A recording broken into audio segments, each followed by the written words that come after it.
Hola a todos, bienvenidos de nuevo al canal. Vamos a seguir con la segunda parte que empezamos la semana pasada de cómo preparar el equipo para poder practicar Hunterfield Target, ¿vale? La semana pasada estuvimos viendo la primera parte, que fue sobre todo lo que es la preparación mecánica de lo que es el equipo.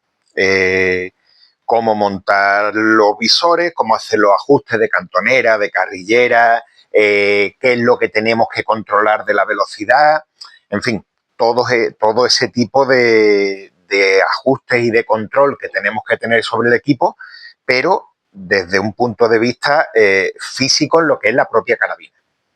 ¿Qué es lo que vamos a hacer hoy? Bueno, pues hoy vamos a hacer esa preparación, pero atendiendo a lo que es el visor y a la trayectoria del balín, ¿vale?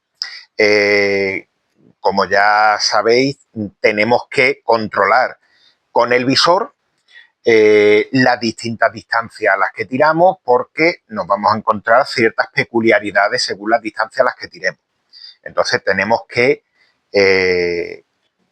tratar de controlar nuestro visor en todos los aspectos para que podamos hacer los disparos con la máxima garantía posible, ¿vale?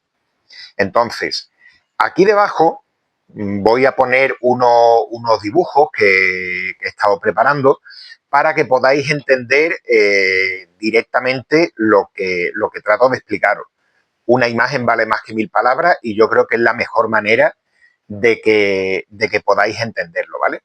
Entonces, lo tenéis ya por aquí abajo. Aquí os enseño todo esto, que lo sepáis, está todo un poco exagerado para que lo entendáis a la primera.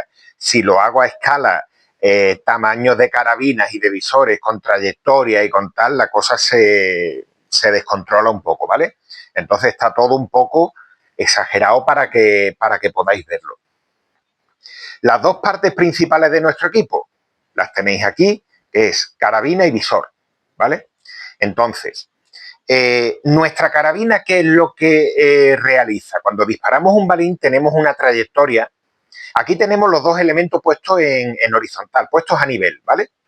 Entonces, el visor tenemos una línea recta que es el centro de la retícula por el que estamos mirando, ¿vale?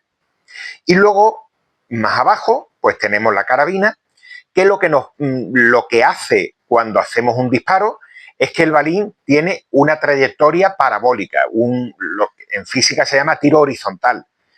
Y es que el balín, conforme va aumentando la distancia, va cayendo. Realmente no tiene ninguna componente, no hay una parte horizontal en el disparo en ningún momento. Desde el primer momento que el balín abandona el cañón, la gravedad le afecta y va cayendo, ¿no? Entonces, nuestra principal referencia es el visor, que es por donde nosotros vemos. Es una línea recta y es por donde más fácil vamos a controlar los parámetros del disparo, ¿vale? Entonces, cuando centramos un visor, realmente lo que hacemos es inclinar la mecánica interna del visor para que la línea recta del visor corte a la parábola del balín.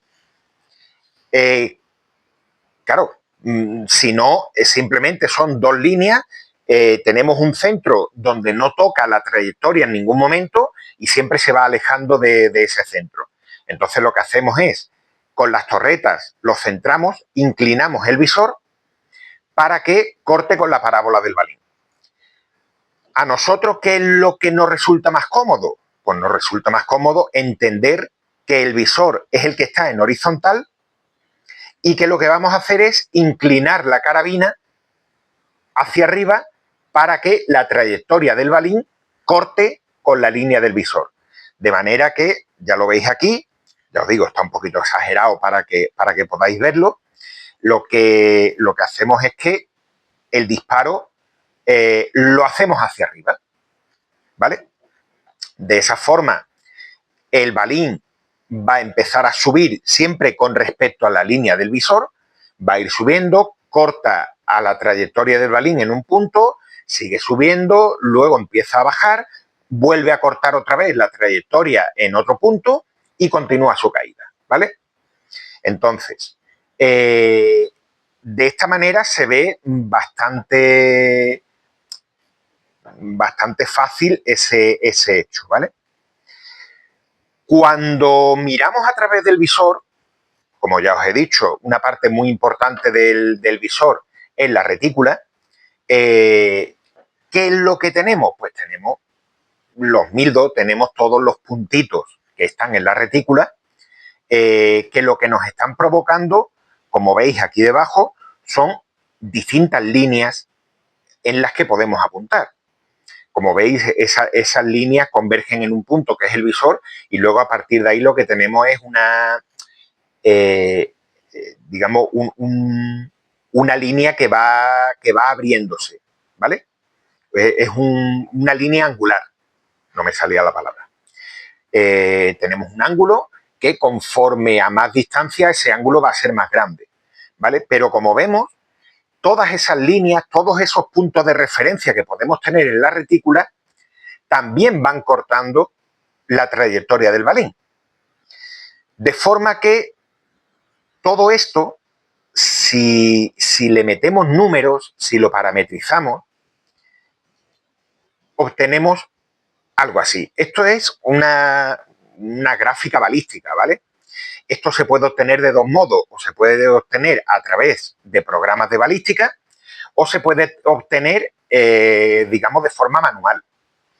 Aquí, como veis, tenemos distintas distancias, tenemos la línea del visor, las líneas de los mildos, medios mildos o la referencia que sea, y tenemos la caída del balín con respecto a la línea del visor a todas las distancias, ¿vale? Entonces, como os he dicho, esto ya lo parametrizamos y aquí ya controlamos perfectamente la trayectoria de nuestro balín. Os recomiendo, si lo hacéis a través de aplicaciones de balística, como pueda ser Chairgun, aunque Chairgun ya está bastante desfasado, es la que yo utilizo, pero está ya no tiene soporte por parte del fabricante. Se puede usar Strelog, se puede usar Mero Ballistic. Hay distintas aplicaciones que podéis usar para esto, ¿vale? Aunque utilicéis aplicaciones, os recomiendo siempre que comprobéis in situ en el campo si lo que habéis calculado desde la aplicación se corresponde con vuestro equipo, con el funcionamiento de vuestro equipo. No es la primera vez que compañeros utilizan el Chairgun, creen que ya tienen Chairgun, digo porque es el que tradicionalmente más hemos usado, ¿no? Utilizan este tipo de aplicaciones, creen que ya tienen controlada la parábola y un factor no lo han metido bien, algún parámetro no lo han metido bien en la aplicación o algo. Principalmente en estas aplicaciones, los parámetros fundamentales que le vais a tener que meter es la velocidad de salida del balín, el tipo de balín, para que el programa aplique el coeficiente balístico adecuado a cada uno, el tipo de retícula que tiene vuestro visor y la distancia entre el eje del visor y el eje del cañón, ¿vale? Esas son las condiciones principales. Desde ahí se pueden obtener esta serie de tablas que, como os digo, os recomiendo siempre que lo hagáis desde aplicación, que luego las comprobéis in situ en el campo y empezamos a ver, a diferenciar distintas zonas, digamos, en la trayectoria del balín, ¿vale? Por un lado, ¿qué tenemos? Pues por un lado tenemos, como veis, dos puntos en los que la trayectoria del balín se corta con la línea horizontal del visor, con la línea azul, ¿vale? En este caso, estos puntos, ¿cuáles son? Pues son 11 metros y 30 metros. Como veis en la retícula de abajo, ahí el balín va a pegar en el centro de la retícula. Entonces, ahí no tenemos que aplicar ningún tipo de corrección. A 11 metros y a 30 metros, el balín pega en el centro. Vale, esos dos puntos los tenemos claros, pero ¿qué pasa con los balines que están más cerca? O sea, con los blancos que están más cerca. ¿Dónde pega el balín? Bueno, pues por ejemplo, a 7 metros, como veis, el balín pega bastante más abajo que a 11 metros. ¿Por qué? Pues porque, como veis, la parte, estamos desde los 0 metros hasta los 11 metros, estamos tratando de compensar esta distancia que hay entre el centro del cañón y el centro del visor. Todo eso lo tenemos que, tiene que angularse, digamos, en 11 metros, ¿vale? Entonces a 7 metros pues nos va a pegar bastante por debajo. Como veis en la retícula tenéis ahí el punto de impacto. Luego tenemos otra parte de la, de la trayectoria que es entre los 11 metros y los 30 metros, donde el balín va a pegar por arriba. Os digo, este modelo es el que yo utilizo, esto es de mi carabina, ¿vale? Yo centro el visor a 30 metros. Entonces, todo esto está calculado para que tengáis con ese centrado, ¿eh? Si cambiáis el centrado, obviamente todos los demás parámetros van cambiando. Eso os lo voy a enseñar después un poco cómo varía, ¿vale? Pero bueno, entre 11 metros y 30 metros, pues por ejemplo, a 20 metros, pues a 20 metros tenemos que el balín pega medio mildo por encima del centro. Bueno, pues tenemos nuestro punto de impacto, ya tenemos a 7 metros pega, no recuerdo, 2 mildos o por ahí por debajo, a 11 metros pega en el centro, a 20 metros pega medio mildo por arriba, a 30 metros vuelve a pegar en el centro y a partir de 30 metros, pues el balín va a volver a pegar por debajo. ¿Veis? A 40 metros tenemos otro mildo por debajo. Con toda esta información, con todos estos parámetros, ¿qué es lo que tenemos que sacar? Pues tenemos que sacar nuestra tabla de correcciones. La tabla de correcciones podéis hacerla como vosotros queráis, ¿vale? Ahora, a ver, cambiamos, ya no lo tenemos aquí, ahora lo vamos a tener aquí. ¿Veis? Aquí hay dos ejemplos de tablas de correcciones. Aquí ya lo que vosotros podáis imaginar, ¿vale? En este caso, la de arriba es la que yo utilizo. Yo lo que hago, yo me dibujo la retícula de mi visor y los puntos de impacto de las distancias que a mí me interesan, pues los marco y me apunto a qué distancia pega. Entonces, pues tengo puesto 37 metros, 35, 32, 30. Antes, al principio, pues yo sí que me ponía todos los metros, pero es verdad que quizás ya con el tiempo o he comprobado que no es necesario o yo me he relajado en ese aspecto, no pongo todos los metros, pongo un poco los puntos que más me interesan a la hora de hacer las correcciones, ¿no? Entonces, ¿qué es lo que tenemos con esta tabla? Pues sacamos referencias, sacamos los puntos de impacto de distintas distancias para saber en cada momento dónde va a pegar nuestro balín según la distancia a la que tiremos y apuntar con ese punto. Es decir, no voy a apuntar con el centro, no voy a subir o bajar la retícula. Simplemente, oye, ¿qué me pega? En el primer mildo de abajo, yo voy a apuntar con ese mildo de abajo. Y no voy a complicarme más. Otro sistema, por ejemplo, el que veis aquí debajo, aquí lo que hacen es apuntar a qué distancia pega en ese punto de referencia, en ese mildo, ¿vale? Pues de esa manera no estás metiendo medidas intermedias como meto yo, sino que simplemente te vas a tus puntos de referencia, a los puntos que tenga la retícula de tu visor, y a partir de ahí te haces tu tabla y las correcciones intermedias pues las haces a ojo, ¿vale? Como os he dicho antes, todas estas correcciones, las tablas que habéis visto aquí debajo y tal, están hechas de la manera en la que yo monto mi equipo, ¿vale? pero no es, ni tiene por qué ser la más correcta, ni tiene por qué ser la que os guste, ni nada. Se pueden aplicar distintas fórmulas, ¿vale? Mira, aquí arriba veis la diferencia que hay entre hacer un centrado a 25 metros y hacer un centrado a 30 metros, ¿vale? 20, no, perdona, 25 no, 20 metros, que es la parte más alta de la parábola. Cuando hacemos esto, ¿qué es lo que hacemos? Pues ponemos el centro de nuestro visor, el centro de la retícula, en la parte más alta de la parábola y todas las correcciones que tenemos que hacer son solo hacia abajo. El balín nos va a cortar la línea del visor entre... Un momentito, a ver si veo la chuleta. Entre los 15 y los 20 metros, lo tenemos prácticamente en el centro y todas las correcciones las hago hacia abajo.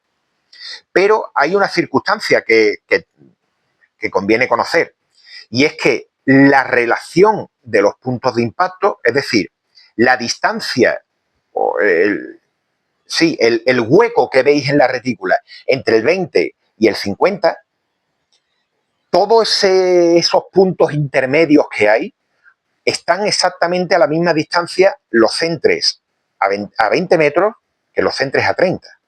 Simplemente lo que has cambiado es la zona del visor en la que se encuentran, ¿vale? Oye, si, Alfredo, es que mi visor no tiene ningún MIRDOT por encima del centro de la retícula. Oye, pues lo mejor es que los centres a 20 metros. Los centras a 20 metros, todas las correcciones las tienes hacia abajo y no tienes ningún problema. Y aprovechas al máximo lo que te puede ofrecer tu visor, ¿vale? Otra circunstancia, como ya os comenté en el otro vídeo, a mí personalmente me gusta poner el visor bastante cerca de lo que es el cañón, ¿vale? Para mí, desde mi punto de vista, desde como yo lo entiendo, o a lo que estoy acostumbrado, porque ya llevo 15 años tirando así, para mí tiene mejor compromiso en las correcciones a corta distancia o a larga distancia. Podemos variar esa altura del visor. Como veis aquí debajo, si variamos esa altura del visor, sí estamos cambiando la curva, sí estamos cambiando la forma en la que se cortan la línea horizontal del visor con la parábola del visor, ¿vale? Porque hemos aumentado o disminuido la distancia entre el cañón y el visor. Entonces, aquí abajo tenéis un ejemplo de cómo es la curva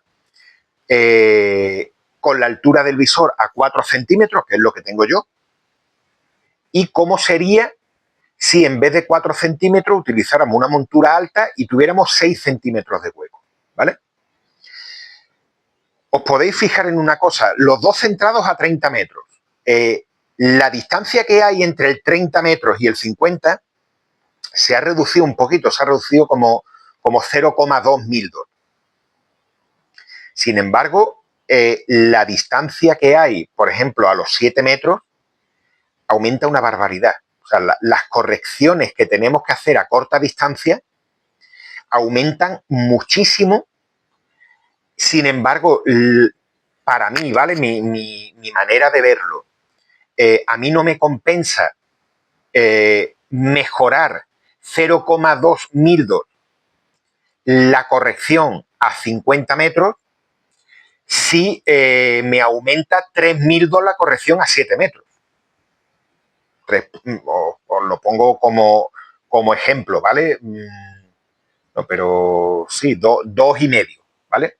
Entonces, eso te obliga a ser muy, muy, muy preciso en la medición a corta distancia para una mejora pequeña a larga distancia. Que, oye, que a quien le guste me parece perfecto. De hecho, últimamente parece que se está poniendo un poquito de moda el utilizar los visores bastante altos. También depende un poco a lo que estemos acostumbrados. Imaginaos que en los sitios donde solemos tirar, pues apenas tengamos blancos por debajo de 15 metros. pues si apenas tenemos blanco por debajo de 15 metros, el sacrificio que estoy haciendo es mínimo porque a lo mejor tiro un blanco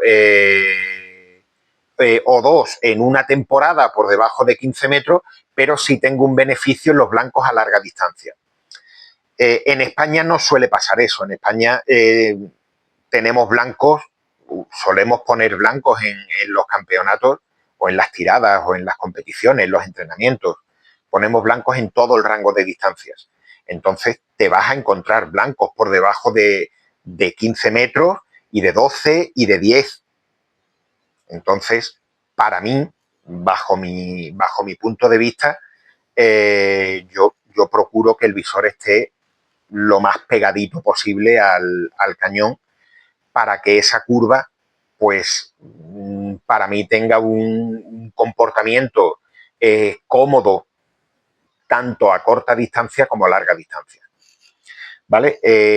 Estas tablas, que es, digamos, este es el final de lo que os hace falta para poder ir a una competición, a un entrenamiento y tal. Estos son los deberes, ¿vale? Una vez que tengamos esto, ya es tirar, ya es ir a practicar, ir a entrenar y afinar cosas y ir controlando conceptos, ¿vale? Hoy el vídeo es más cortito, ya os habréis dado cuenta. Como siempre os digo, espero que os sea útil. Si tenéis alguna duda, no tengáis ningún problema en contactar conmigo. Los que han contactado conmigo saben que siempre intento ser lo más explicativo posible y que lo comprendáis. Luego, se me olvidaba, estas tablillas, este cuadro, podemos llevarlo en la competición, no hay ningún problema. Por ejemplo, si veis, yo lo llevo aquí en la tapa del visor, llevo esa chuleta, lo puedes llevar colgado del cuello con la balinera, lo puedes llevar en la manta de tiro, donde quieras. O sea, no hay ningún problema en que esta chuletilla, este recordatorio de dónde pega el balín a las distintas distancias, lo tengáis a mano siempre que estéis tirando. Estamos terminando ya lo que es la preparación y lo que son las cosas un poquito básicas de Hunter Field Target. Ya queda poco. Ya lo único que hace falta es que os vea en los campos de tiro, en los entrenamientos. Os comento, el 27 y 28 de septiembre se va a celebrar el Campeonato de España de Hunter Field Target. Se va a celebrar en Cataluña, en Tàrrega, en la Feria del Cazador de Lleida, que la Federación Española pues ha dado el visto bueno para que se celebre allí el Campeonato de España de Hunter Field Target. Y si no hay ningún inconveniente, me vais a tener por allí. Os invito a todo el que esté en aquella zona, a todo el que le pueda llamar la atención esta modalidad, que se pase por allí, a que venga a vernos, a que se acerque a la modalidad. Y si a alguno le llama un poquito, que se anime, que se líe la manta a la cabeza y se venga a tirar con nosotros. Que olvidaros de que esto sea una actividad elitista, que aquí solo va gente súper preparada. Aquí puede venir cualquiera. Para disfrutar valemos todos. Simplemente echáis un vistacito a las normas principales y para saber qué es lo que podéis o qué es lo que no podéis hacer, pero a disfrutar y a aprender, que seguro que cualquier compañero con el que habléis está encantado de echaros una mano, de resolveros dudas o de ayudaros en lo que os haga falta. Pues nada, nos vemos en el siguiente vídeo. Suscribíos al canal, darle me gusta, darle a la campanita, en fin, todo lo que sabéis que hay que hacer con los vídeos para que sepamos que tiene repercusión y que sigamos adelante. Si los que nos tomamos las molestias de hacer todo esto, si vemos que no hay interés o que a la gente no le gusta, pues lo más razonable es dejar de hacerlo. Creo que os está gustando y sobre todo espero que os esté siendo útil. Me tenéis donde siempre, me tenéis por aquí. El que sea que necesite un contacto más directo solo tiene que decírmelo. Y chicos, nos vemos en el siguiente vídeo. Muchas gracias.